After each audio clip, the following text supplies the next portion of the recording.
Halo, perkenalkan nama saya Bernadette Dayang Cantika, NIM 201041717154, jurusan Manajemen kelas A2. Nah, di sini saya akan menjawab ulangan ujian tengah semester saya dengan mata kuliah Manajemen Operasi 2. Nah, baik, apa sih itu metode Northwest Corner atau NWC? NWC adalah salah satu metode transportasi yang paling mudah dilakukan, tetapi hasilnya belum tentu optimal. Dalam metode NWC ini, sumber dan lokasi tujuan diurutkan dari sisi kiri ke kanan dan dari atas ke bawah dalam peta data matriks. Nah, cara perhitungan biaya transportasi dengan menggunakan metode NWC sesuai dengan namanya dimulai dari sisi kiri atas, kemudian bergerak ke kiri atau ke bawah sesuai dengan kapasitas produksi sumber atau supply dan atau permintaan tujuan atau demand.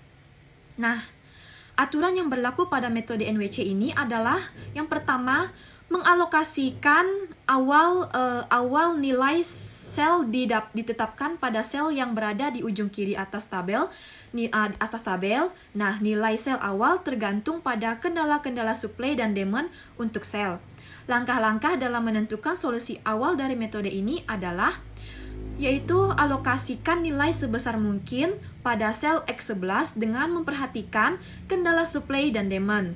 Yang kedua, mengalokasikan nilai sebesar mungkin pada sel yang bersebelahan dengan sel X11. Yang ketiga, ulangi langkah 2 sampai semua kendala terpenuhi.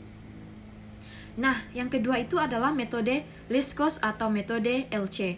Nah, metode LC melakukan alokasi secara sistematik pada kotak-kotak berdasarkan biaya transport minimum. Langkah-langkah pada metode ini adalah yang pertama, pilih kotak dengan biaya transport atau CIJ terkecil, kemudian alokasikan penawaran atau permintaan sebanyak mungkin. Untuk CIJ terkecil, XIJ sama dengan minimum, yang akan menghabiskan baris I atau kolom J.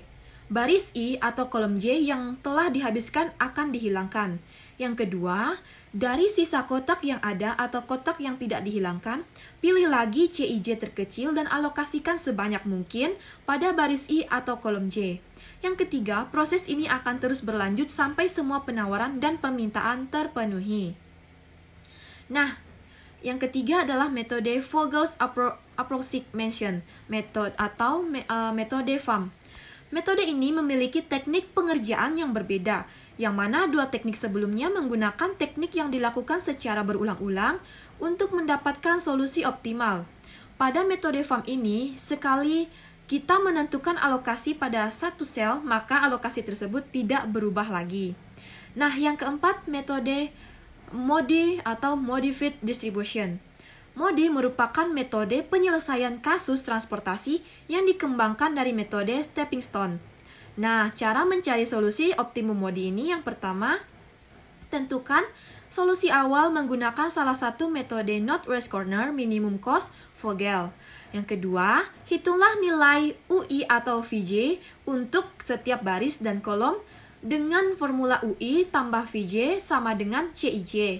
Yang ketiga, hitung perubahan biaya KIJ untuk setiap sel yang kosong dengan CIJ kurang UI kurang VJ sama dengan KIJ. Nah, yang keempat, alokasikan sebanyak mungkin sel kosong yang menghasilkan penurunan biaya terbesar atau KIJ yang paling terkecil. Alokasikan sesuai dengan lintasan stepping stone yang terpilih. Nah, yang kelima, ulangi langkah 2-4 hingga nilai KIJ positif. Nah, baik, selanjutnya adalah pembicara dalam video tersebut adalah Ibu Diah Armeliza. Nah, judul yang saya tonton adalah tentang peramalan. Isi dari video tersebut adalah tentang pembahasan apa sih itu peramalan. Nah, peramalan atau forecasting adalah suatu seni dan ilmu pengetahuan dalam memprediksi peristiwa pada masa mendatang.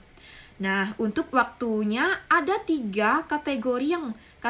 Yang pertama itu adalah peramalan jangka pendek, yang kedua peramalan jangka menengah, yang ketiga peramalan kisaran panjang. Nah, di sini ada tipe peramalan. Tipe yang pertama itu adalah ramalan ekonomi atau economic forecast. Nah, ramalan ekonomi adalah petunjuk perencanaan yang berguna dalam membantu organisasi untuk menyiapkan peramalan jangka menengah dan jangka panjang. Yang kedua, peramalan teknologi atau technological forecast. Nah, peramalan teknologi adalah peramalan jangka panjang yang berkaitan dengan tingkat kemajuan teknologi. Yang ketiga adalah peramalan permintaan atau demand forecast. Nah, peramalan permintaan adalah proyeksi-proyeksi terhadap penjualan perusahaan untuk masing-masing periode untuk dalam horizon perencanaan. Nah, di sini juga ada peramalan runtun waktu. Nah, ada 4 komponen runtun waktu. Yang pertama, kecenderungan adalah pergerakan data secara bertahap ke atas atau ke bawah selama bertahun-tahun. Yang kedua, musiman adalah pola data yang mengulang dengan sendirinya setelah satu periode, hari, minggu, bulan, atau kuartalan. Yang ketiga adalah siklus adalah pola dalam data yang terjadi setiap beberapa tahun.